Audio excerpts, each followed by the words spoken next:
வணக்கம்.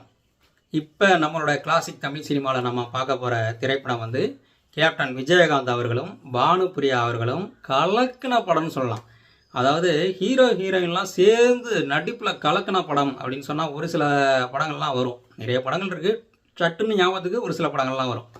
குறிப்பாக இப்போ மன்னன் படத்தை பற்றி சொன்னால் உங்களுக்கு தெரியும், ரஜினியும் விஜயசாந்தியும் கலக்கியிருப்பாங்க இல்லையா? அந்த மாதிரி இந்த படத்தில் விஜயகாந்தும் பானுப்பிரியா அவர்களும் கலக்கியிருப்பாங்க நடிப்பில். இவர்கள் கூட நம்பியார் அவர்களும் சேர்ந்து கலக்கியிருப்பார். இந்த படத்துக்கு திரைக்கதையை வந்து ஆபாவாணன் அவர்கள் வந்து எழுதியிருக்காரு. எனக்கு ரொம்ப பிடிச்ச தயாரிப்பாளர் ஆபாவாணன் அவர்கள். அவருடைய படமெல்லாம் பிரம்மாண்டமாக இருக்கும், சொல்லவே வேண்டாம். உங்களுக்கு ஊமை விழிகள், செந்தூரப்பூவையெல்லாம் பார்த்துருப்பீங்க, பிரம்மாண்டமாக இருக்கும். எனக்கு தெரிஞ்சு ஏபி நாகராஜன் அவர்களுக்கு அப்புறம் தமிழ் படத்தில் ஒரு பிரம்மாண்டமான ஒரு தயாரிப்பாளர் அப்படின்னு சொன்னால் அது ஆபாவாணன் அவர்கள் தான். ஒவ்வொரு ஃப்ரேமும் அப்படி இருக்கும் அவருடைய படத்தில் இல்லையா? அது மட்டும் இல்லாமல் இந்த படத்தை டைரக்ட் பண்ணது யார் அப்படின்னு பார்த்தீங்கன்னா புகழ்பெற்ற இயக்குனர் சிவாஜி கணேசன் அவர்கள், ஜெமினி கணேசன் அவர்கள் எல்லாம் வச்சு படம் எடுத்த கேஎஸ்ஜின்னு சொல்லப்படக்கூடிய கேஎஸ் கோபாலகிருஷ்ணன் அவர்கள்.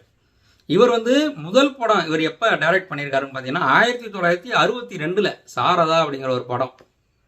இந்த படத்தை எப்போ டைரக்ட் பண்ணியிருக்காருன்னா 1992 டைரக்ட் பண்ணியிருக்காரு. கிட்டத்தட்ட 30 வருடமாக வெற்றிகரமான ஒரு டைரக்டராக இருந்திருக்காரு.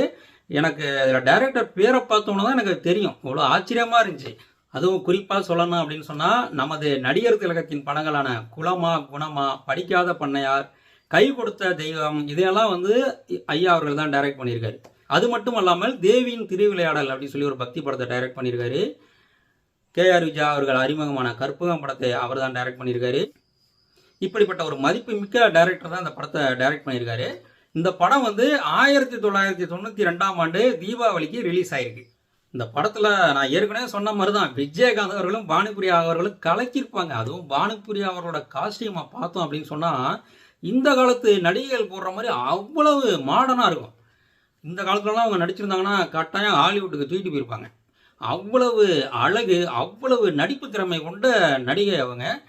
அவ்வளவு அருமையாக இருக்கும், பார்த்தீங்கன்னாலே உங்களுக்கு தெரியும், அவ்வளோ அருமையாக இருக்கும். நாம் வந்து பானுப்பிரியாவை வந்து கிட்டத்தட்ட ஹாலிவுட் நடிகை ஏஞ்சலினா ஜோலி அவர்களோட ஒப்பிடலாம். அவ்வளவு அழகு, அவ்வளவு திறமை, அவ்வளவு சூப்பராக நடிச்சிருப்பாங்க இந்த படத்தில். பார்த்தீங்கன்னா உங்களுக்கே தெரியும். பானுப்பிரியா மட்டும் கலக்கியிருக்க மாட்டாங்க, விஜயகாந்த் அவர்களை பற்றி சொல்லவே வேண்டாம். இயல்பிலேயே வந்து அவருக்கு நல்ல ஒரு கம்பீரமான உடல்வாகு, அதற்கேற்ற முகம், கண்கள் உண்டு அவர்கிட்ட.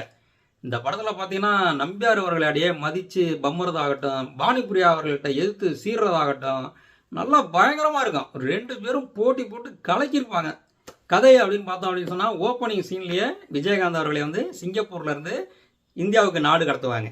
ஏன் நாடு கடத்துகிறாங்க, என்ன தப்பு பண்ணார் அப்படிங்கிறதெல்லாம் படத்தை பார்த்து தெரிஞ்சுக்கோங்க. ஒரு சொகுசு கப்பலில் அவரை ஏற்றி விடுவாங்க. அந்த சொகுசு கப்பலில் தான் தன்னுடைய பேத்தியோட சேர்ந்து நம்பியார் அவர்களும் பயணம் செய்வார். அப்போ அந்த சொகுசு கப்பலில் ஒரு வில்லன் கும்பல் இருப்பாங்க. அவங்க போய் நம்பியாரை வந்து கொல்ல முயற்சி செய்வாங்க. முயற்சி செஞ்சுட்டு அவர்கிட்ட வந்து அந்த டாக்குமெண்ட்டை பறிச்சுட்டு போகணும் அப்படின்னு பார்ப்பாங்க. நம்பியார் வந்து மிகப்பெரிய கோடீஸ்வரர், ஒரு சொத்து பிரச்சனைக்காக தான் சிங்கப்பூர் வந்திருப்பார் அந்த டாக்குமெண்ட்டெல்லாம் எடுத்துகிட்டு. அதனால அந்த டாக்குமெண்ட்டை அவர்கிட்ட பறிக்கணும், அவரை கொண்டுட்டு அப்படின்னு முயற்சி செய்யும்போது அந்த கப்பல்லையே பயணம் செய்கிற விஜயகாந்த் வந்து நம்பியாரை காப்பாற்றிடுவார். அதனால நம்பியார் அவர்கள் என்ன பண்ணுவார்னா சென்னைக்கு வந்த உடனே விஜயகாந்தை வீட்டுக்கு கூட்டிகிட்டு போய் விருந்தெல்லாம் கொடுத்து அவருடைய கம்பெனியில் வேலை போட்டு கொடுப்பார். ஆனால் இது பானுப்பிரியா அவர்களுக்கு பிடிக்காது. பானுப்பிரியா அவர்கள் எப்பெல்லாம் கம்பெனிக்கு போகிறாங்களோ அப்போல்லாம் விஜயகாந்துக்கும் பானுப்பிரியாவுக்கும் முட்டிக்கும்.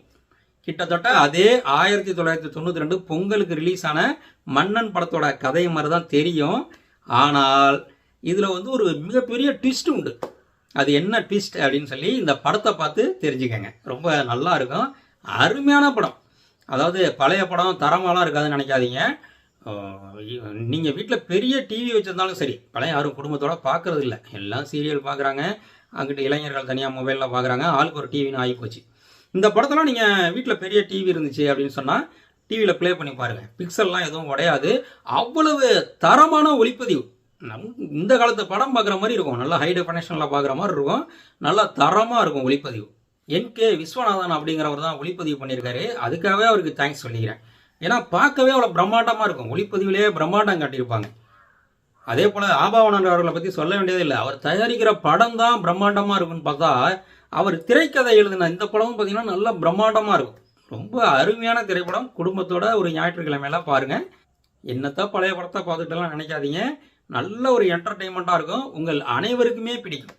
மன்னன் படம் பிடிக்காதவங்க யாராச்சும் இருப்பீங்களா? அதே மாதிரி தான் காவிய தலைவனும்.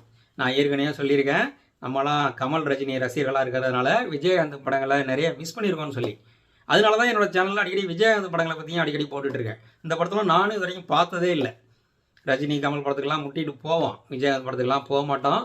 ஆனால் பாருங்கள், இதுவும் நல்லா அருமையாக இருக்கும், சூப்பரான படம். நன்றி, வணக்கம்.